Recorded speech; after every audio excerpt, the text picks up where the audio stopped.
Hi, hello. Good day, everyone. So, welcome to my channel.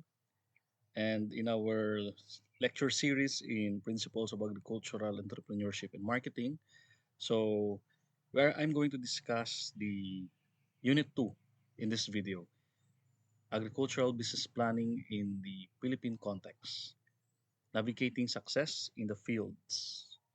Okay, so let's proceed. So if this video help you in some of your studies, please like or follow us and also share to those who are looking for some reference in their studies.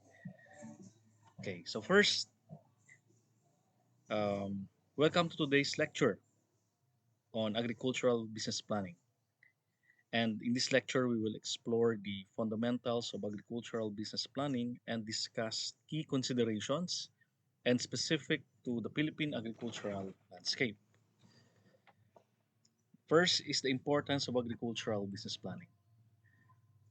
Agricultural business planning is crucial for farmer and entrepreneurs to ensure the success and sustainability of their venture. So that's why part of your business planning is to incorporate your strategic goals. So as part of your business planning, setting goals is very important because it will increase your productivity and efficiency, and at the same time it will improve your decision making by knowing what is right and wrong, and by applying and making the right decision, you can be able to come up with the right innovation and growth to your operation. And then with this input, you can be able to clarify and have a clear um, vision and mission of your operation. So these are involves identifying resources, assessing the risk, and developing strategies to maximize the profitability and productivity. So let's take a look about the key components of agricultural business planning. So the first is the market analysis. It is the understanding of your market demand. So since we are dealing with agricultural product, so what are in demand commodities nowadays?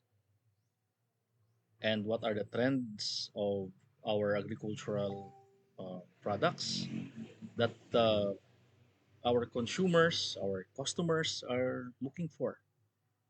And who are our competitors? Who are the people engaged in the same enterprise or industry that we are venturing in?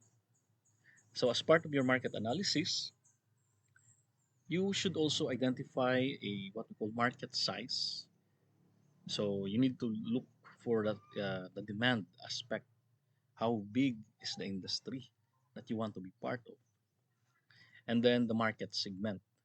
So the market segment is you are dividing the market according to its specific or to a more detailed characteristics of customers. And then your customer mix, and then your competition influence as part of your market analysis, and then your competitors, and then spending group, and then you can be able to determine how much, or if you're been in participating already, you can determine your market share in the industry. Next is financial planning. So financial planning is more on about budgeting, cost analysis, revenue projection, and financing options. So in financial planning, there are different types. So there are different characteristics of financial planning. So we have a strategic planning, contingency, if there are things that you want to anticipate, operating financial plans, your cash flow management, and Part of the financial plan is your investment, your debt management, risk management, succession, and retirement. So all of these things I mentioned can be part of your financial planning. It depends on how big or how huge your operation. So it will be determined on how your business operation are operating and what financial plan are appropriate for you to incorporate. And then in production planning, it belongs the crop selection, land preparation, inputs and yields, and forecasting. So in our production planning, first is the crop selection because you need to determine what specific crop are you planning to cultivate. By knowing what crop, you can be able to have a prediction or forecasting, and at the same time you can have a you can be able to prepare on your operation for planting that specific crops. It follows your seed selection because it is very important to determine what the variety or um, what because it's very important to select a good seeds because the quality of your output will be dependent on the character traits of the plants that you choose.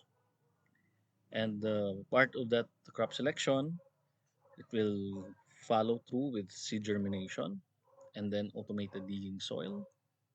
Soil testing and measure is very important to determine the classification of your soil, the soil profile, and you can apply necessary application of fertilizers or other macro or micro elements that is necessary in cultivating that specific crops. And then drought or flood monitoring and forecasting. So this because this uh, aspect could mean success or failure in your operation. And at the same time, weather prediction. That is why there are scientific journals that are measuring the rainfall of the specific area. So in order for you to determine what type of crops that are ideal in that region, and then that is the time that you can be able to have a crop yield forecast. If you have a good planning for your crops, you can be able to expect. You can really expect to have a very bountiful harvest. Next is risk management. We do have an illustration here in farm risk management cycle. So a risk management is can be um, viewed in a cycle manner. First, you need to identifying and mitigating the risk, such as pests, diseases, weather fluctuation, and market volatility. So this risk that we mentioned throughout your life cycle of your business operation, it has a cycle flow. You just have to predict, you just need to anticipate. So by using this illustration, you can be able to have a what we call this a response, recovery, preparedness, and preparation mitigation. So this is the cycle on how we can be able to anticipate this type of risk. That's what I mentioned earlier. So during this event, we really don't know when these events will happen. So if something happens like the pest, the diseases, the weather fluctuation, you can be able to um, assess the impact of those damages. And then by recovery after the event, you can be able to monitoring of the damages that risk incurred in your operation. And then, since it is a cycle, actually you can be able to prepare earlier of that event, that occurring event, by you having a vulnerability assessment. Are you prepared if those things happen in your operation? And then you can also check as part of your risk management, the resilience assessment. Is your farm ready for a market volatility? And because of the damage and because of the market volatility, the price fluctuated and it caused a damage or impact to your uh, cash flow. So if you are looking in this farm risk management cycle before the event, actually that is the time that you can be able to prepare for those things that I've mentioned. So this is the time where you can anticipate, you can make a assessment and resilience assessment and impact prediction so that you can manage the resources that you have. You can make a good decisions on how will you use your available resources during the cycle or the cycle of your operation. And you don't and that is the time. You don't need to wait on the time of this risk that I've mentioned to occur for you to respond, but rather during the preparedness. This is the before the event. This is where you need to have a what we call this uh, incorporating a what we call this a resilience management to the certain risk. You need to have the anticipation so that if these things happen, it will not cause a very big damage to your operation. Next is market strategy. So in the market strategy, we have a what we call this branding, distribution channels, pricing, and promotion. So once you have the product, your goal is for you to sell, for you to have a revenue, and you cannot be able to earn a profit if you cannot sell your commodity or your product. In this illustration, I will use the four P's of marketing. We do have a product, we have a price, a place, and promotion.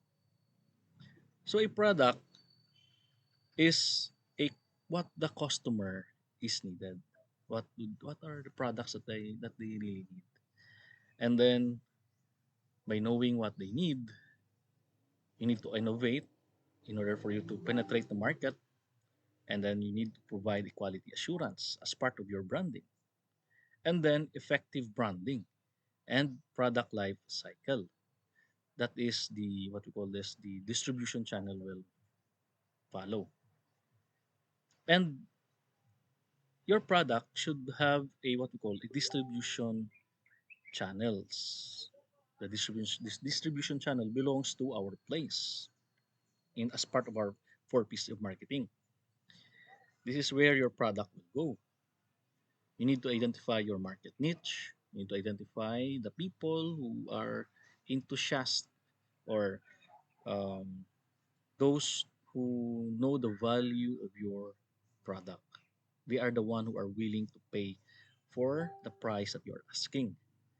And then part of your place is your inventory management. That belongs to the distribution channel. And your strategic partnership, that is um, part of your um, supply chain by being having a partners of distributing your commodity or your product in order for you to widen your market segment. And nowadays, since we have online marketing is very effective.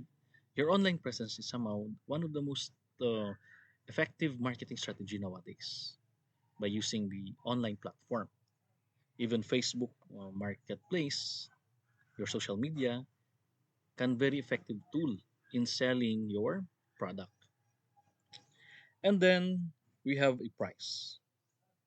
As part of the pricing of your product, you need to have a cost analysis.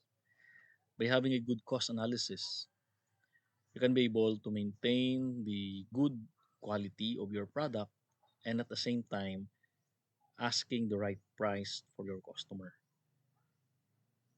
By having a fundamental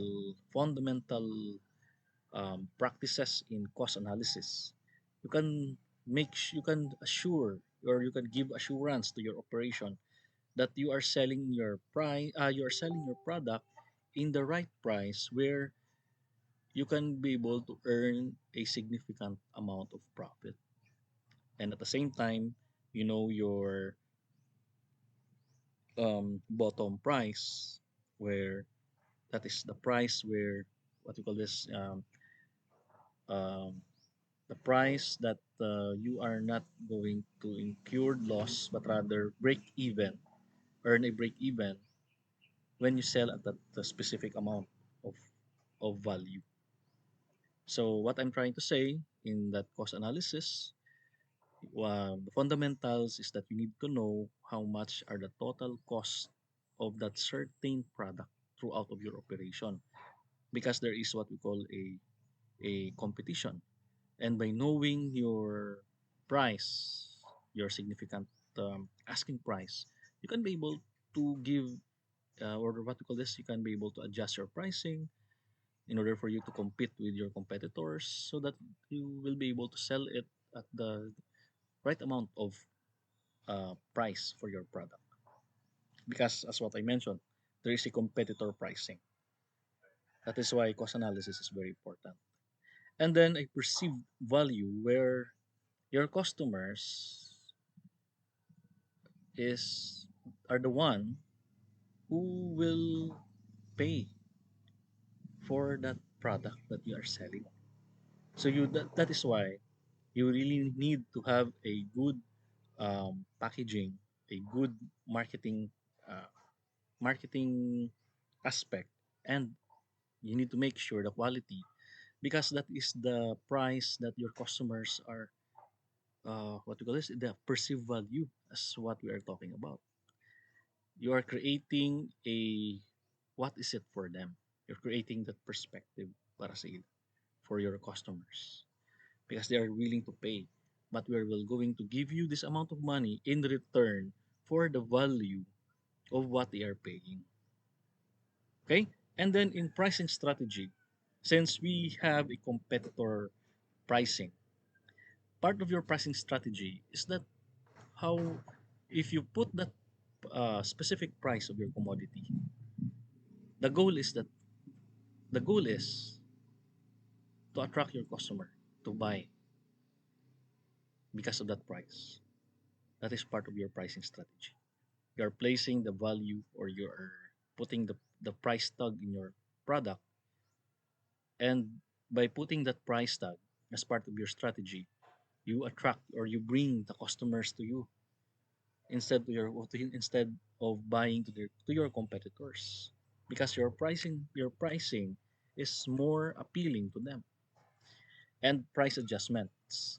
So in price adjustments as part of your four piece of marketing, so since there is a economic principle of demand and supply, so your pricing's adjustment will always dictate your adjustment to what or how your customer behave in an economic perspective.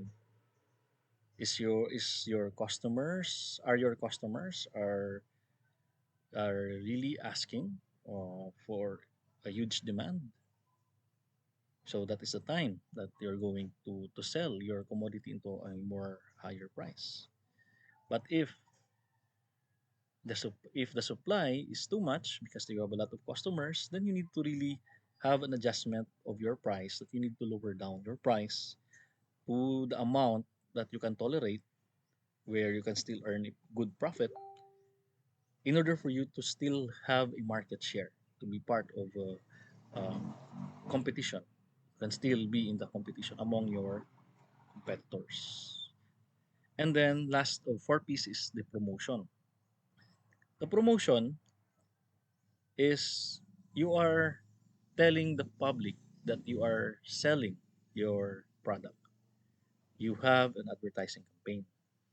You need to let the people know that you are selling your commodity. Your public relation, the people will have a good impression about your product, and then your social media. You're promoting it because most of the people nowadays have Facebook. And then your sales promotion and targeted messaging. So these four four piece of marketing is what we are using as part of our marketing strategy to penetrate our market. Next, let's talk about the Philippine agricultural landscape. So the Philippines is an agricultural country with a very diverse range of crops and agricultural products. We have a major crops where our rice, our corn, our coconut, sugarcane, and various fruits and vegetables are the key commodities that our agricultural industry are working with. These are some of the most important commodities in our country. And our small scale farming is predominant. That is the setup in our Philippine landscape. There are growing interest in commercial agriculture and agribusiness ventures, but majority is a what we call small scale farming. Then let's proceed to market analysis in the Philippines. So when we talk about a market analysis, there are several factors to consider. First is the population growth. So if you can see in the illustration, we have different region, and in the legend, it signifies the person per square kilometer. So the most darker part are the most populated area. If you can see that belongs to region, this is in the NCR. They are having a what we call this 901 and above person per square kilometer. So they became more saturated, and there are a lot of people in that area. So why do you need to study, or why do you need to consider the population as part of your market analysis? Well, it's very basic. If the more people in your area, the more market that you have, the more you can sell your product, because there are a lot of people that will be in demand of that certain product that you are selling. And it's not only population, but you should also consider their income level. Are the people living in that area have the capacity to pay or to purchase of that certain product that you are selling? And you need to study their consumer preferences. That is part of your market segmentation, where you are identifying um, their what we call this their needs, their um, specific and detailed needs. You need to identify those. That is why in market segmentation, um, the market are being broken down to really specify the specific market group, where this group of people have their own preferences. And the part of your market analysis is to determine a specific product in order for you to penetrate that certain target group. Okay, you identify that certain group of people have the capacity to really pay that large amount of money of that certain product. And then urbanization. We know that in the urbanization, um, people are the population are much wider. The growth, the economic development are progressive, and the economy is vibrant in terms of buy and sell, because there is a demand and there is a supply. So the urbanized, highly urbanized cities are really huge market for us, especially in agricultural sector, because people are really looking for something that they need to eat every day, 3 times a day. So okay, so these are part of your market analysis. Then let's talk about the financial planning consideration.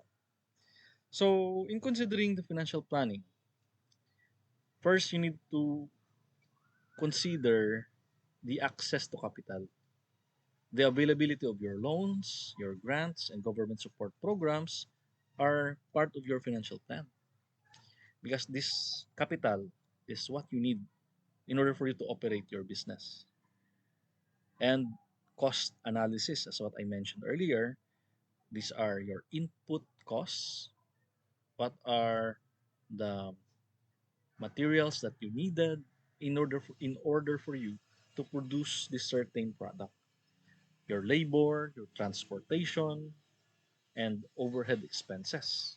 You need to list down all of the expenses that you need to incur in order for you to create this amount of product.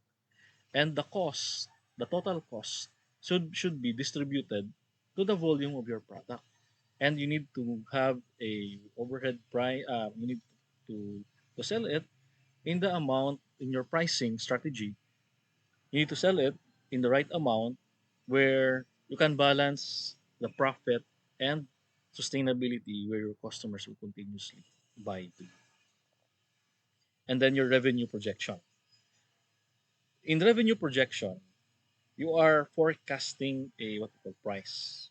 If I'm, for example, if I will sell this in this amount, deducted all of my costs, I will earn this I will earn this amount of money. Okay, so that is part of your price forecasting. But since part of your price analysis, you you have learned that you have a lot of competitors, then you consider to sell it at the moderate amount where you can still earn a significant amount of money, but you did not lose the loyalty of that group of customers. And in your revenue projection, the sales volume, that's why we still have this. We've heard this from our olds, from our parents and even our grandparents, that the some of the Chinese are selling it even in a small amount of profit, but by volume. That is why there are a lot of businessmen who are earning very well in the long term, because what they are trying to achieve is to sell it by volume. That's why even though he will sell it at a lower price, but since they are selling it by volume, in the long term, they are still earning that huge market share of profit, and that belongs to the profit margin.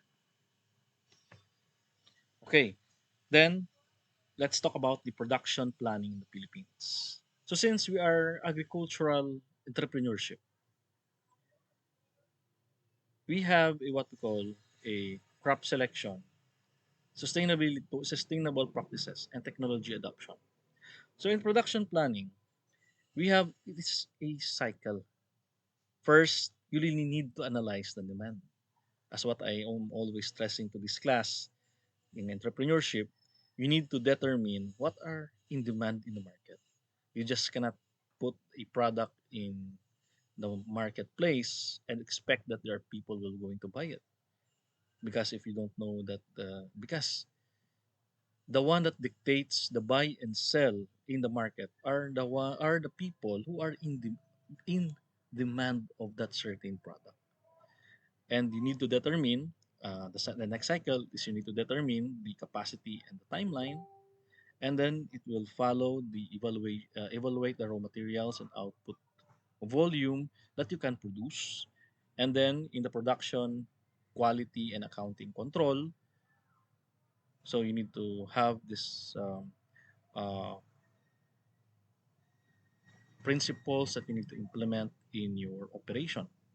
You need to have a quality to maintain that specific quality of your product. And then it will move up to the improvement of production system. You will be going to refine the operation, and the cycle will become smoother by in the long run because of the mastery that you develop in your operation. And that is the time that you can produce the complete final production of your of your product. Then it will not stop there, since agriculture product, the people, the human behavior is changing from time to time. The demand is changing. So you need to go back again, analyzing the demand. How can you innovate and improve your product, and how, because there are factors affecting our production. The prices of gasoline, the prices of transportation are increasing. So you need to innovate in order for you to really conceptualize a certain product that are really fit to the demand, and at the same time you can be able to create a new innovation where maybe that innovation is something that you can save by using another input alternative, where you can save a lot of money, and then by using that input, that low cost input, you can be able to adjust your pricing and selling it in a more affordable price compared to your competitor. So you need to continuously adapt and innovate. And in order for you to do that, you need to always go back to the analyzing the demand. Okay? Because we are here to attain, or what we're trying to attain here is the sustainable practices. Here, the integrated pest management or organic farming and water conservation as part of your production um, production planning, and the technology adoption that will give you a more edge in terms of efficiency and the capacity of output, and also by reducing a huge amount of cost in your operation by using the modern mechanization, where you can produce more output with a lesser labor, irrigation system, and crop management tools. Okay, next is the risk management strategies. So we have three risk management strategies in our operation. We have what we call crop insurance. This insurance will give protection against yield losses due to natural disaster or pests, since nowadays we are encountering a lot of changes in our weather pattern. And then the diversification is that you are cultivating multiple crops or engaging in livestock farming to spread the risk. And then hedging. Hedging is utilizing future contracts or forward contracts to manage the price risk.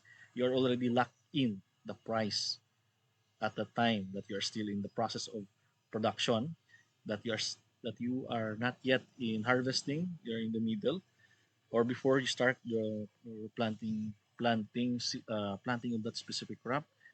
You have already the market that are already willing to pay for that specific price. So in that contract, you are what we call this locked in to that to that price of that commodity. In your risk management strategy, you need to identify the risk, and then your goal is to avoid, to reduce, to transfer or share or retain. Okay, so these are the tools. Either you don't own, don't do, don't say, or your tools is safety procedures, pooling, segregation, or you can rent, insure, government credits, or hold harmless, and absorb if you can be able to absorb the risk. But still, you can continue doing the operation. Deductibles, co-insurance, self-insurance, and ignore. Marketing strategy for our Philippine agriculture. So our Department of Agriculture are really pushing the transformation of the Philippine agriculture, the 1DA reform agenda, the pillars and key strategies. So, our government is taking the initiative to have a good branding and packaging. So, this part of the effort is to highlight the product quality of our commodity, the freshness, and the local origin.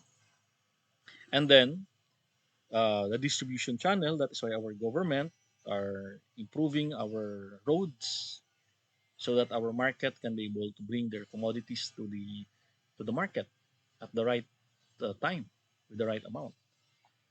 And also, our government is also pushing these online platforms in order for us to sell directly our produce.